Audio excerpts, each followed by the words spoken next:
እኔ በስደት ዱባይ ነው ያለሁት። ቆየት አልኩኝ።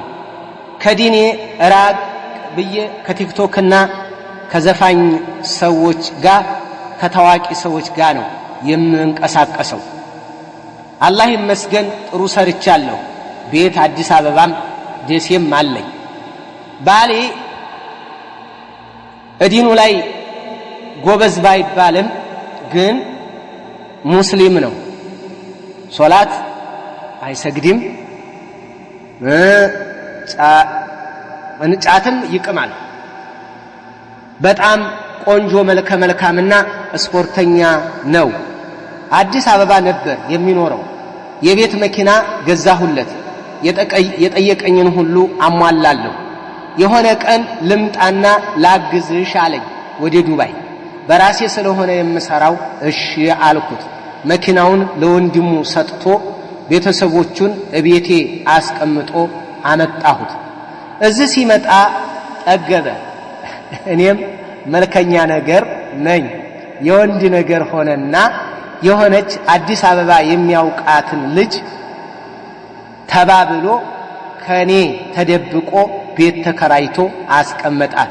ዱባይ ብር ስጭኝ እያለ ከኔ እየተቀበለ እሷን ያዝናናል።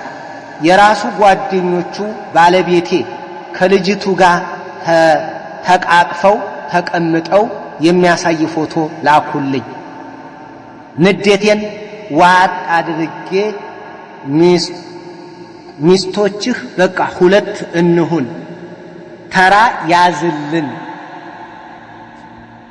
ካላሰርክ ኒካህ ካላሰርክ እሰራት አልኩት። ከባሌም ከንብረቴም እንዳልሆንኩ ገባኝ። በመልክ ትበልጥሻለች፣ ገናም ልጅ ናት፣ ልጅ እግር ናት፣ ለሁለተኛ እሺ አትለኝም አለኝ። እና የኔስ ኒካህ አልኩት።